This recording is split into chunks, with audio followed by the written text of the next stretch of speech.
আজকের এই রেসিপিটা করার সময় যতটা মনের মধ্যে ভয় নিয়ে করছিলাম, এর আগে আমি যত রেসিপি করছি এতটা ভয় ছিল না।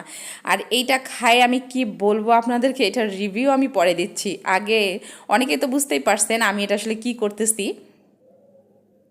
তো যাই হোক, যারা বুঝতে পারছেন তারা বুঝছেন, আর যারা বুঝেন নাই তাদের জন্য অবশ্যই আমি বলবো। তো আসসালামু আলাইকুম, by the way, this is me Angela Nazlasma, welcome back to my another video. তো এখানে আমি পাউরুটি নিয়েছি, বড় বড় পাউরুটিগুলো। তো আমি সাইড থেকে কিন্তু কাটি নাই, এটা আমি মানে একদম মধ্যেখানে ভাগ করে এই যে পিসগুলো আমি একদম আলাদা আলাদা করে নিচ্ছি। আমি 3টা করে পাউরুটি নিয়ে একসঙ্গে কেটে নিচ্ছি। তো যাই হোক, আর বেশি দেরি করাবো না, এটা আমি শাহি টুকরা বানাচ্ছি।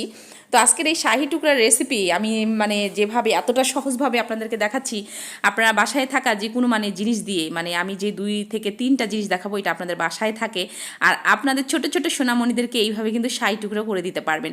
তারা কিন্তু খেয়ে এক বাক্যে বলবে ওয়াও। তো যাই হোক, আমি এইভাবে পাউরুটি হচ্ছে টুকরো টুকরো করে নিচ্ছি। তো আমার পাউরুটি টুকরা হয়ে গেছে, চলুন চলে যাচ্ছি পরের স্টেপে। তা আমি একটা ফ্রাই প্যান বসিয়ে দিয়েছি। হ্যাঁ, তবে এখানে আপনারা কিন্তু ঘি অথবা হচ্ছে বাটার ইউজ করতে পারেন। আমার কিন্তু দুটার একটাও ছিল না, তাই আমি এখানে সয়াবিন তেল দিয়ে দিয়েছি। আর আমি খুব বেশি পরিমাণে সয়াবিন তেল দিই নাই, আমি অল্প অল্প করে ভাজা ভাজা করে নিচ্ছি। আমার আসলে খুব বেশি তেলের মধ্যে ভালো লাগে না, এই ডেজার্টটা তেল ছাড়াই মনে হয় সবচেয়ে বেস্ট। তো আমি আমার যাকে বলেছি তুমি হচ্ছে মানে গ্যাসের মধ্যে বাকি পাউরুটিগুলো একটু ভেজে না, আমি এইখানে যে নেক্সট মানে স্টেপটা আছে সেটা আমি করে নাই। তো এরই মধ্যে আমি আমার বাচ্চাকে নিয়ে আবার চলে যাব কোচিংয়ে। আমি খুব তাড়াহুড়ার মধ্যে করছিলাম, আর এখানে আমি চিনি দিয়ে দিয়েছি, একটা শিরা করে নেব। এখানে কিন্তু 1 তার বা 2 তারের কোনো দরকার নাই, জাস্ট চিনিটা আপনার যখনই গলে যাবে আপনি দেখলেই বুঝতে পারবেন। তো এই পর্যায়ে আমি নামাই নিচ্ছি, দেখতেই পাচ্ছেন আমি কিন্তু 1 তার 2 তার কিচ্ছু করি নাই।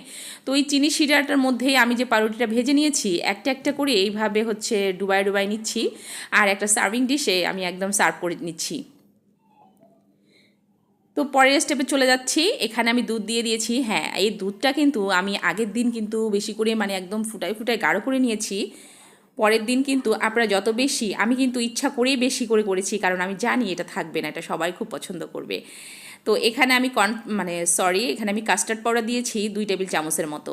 ঠান্ডা পানিতে গুলিয়ে এই দুধটার মধ্যে আমি দিয়ে দিয়েছি। এখানে আমি কিছু কিন্তু চিনিও দিয়েছিলাম, প্রায় 4 থেকে 5 টেবিল চামচের মতো আমি চিনি দিয়েছি।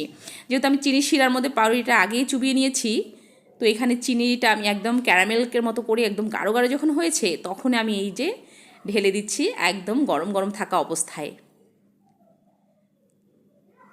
তো অনেক সহজভাবে আমি রেসিপিটা শেয়ার করলাম আপনাদের সঙ্গে, এর চেয়ে মনে হয় না আর কোনো সহজভাবে আমি রেসিপিটা শেয়ার করতে পারতাম আপনাদের সঙ্গে, যেটা না দিলেই না। অনেকে কিন্তু কনডেন্স মিল্ক ইউজ করে, অনেকে দুধ পাউডার ইউজ করে। তো আমি কিন্তু এখানে 4 থেকে 5 ঘন্টা নর্মাল ফ্রিজে রেখে দিয়েছিলাম। তো ওখান থেকে নিয়ে আসে দেখতেই পাচ্ছেন, আমি জাস্ট আপনাদেরকে কেটে দেখাই, মনে হচ্ছে যে আমি একটা আইসক্রিম খাচ্ছি, এতটা ভালো লাগছে এই গরমের মধ্যে। এই গরমের মধ্যে বেস্ট একটা ডেজার্ট। তো দেখতেই পাচ্ছেন এটার উপরে কিন্তু হামলা হয়েও শুরু হয়ে গেছে। তো এই পর্যন্ত ছিল, খেয়ে কিন্তু অসাধারণ লাগছে।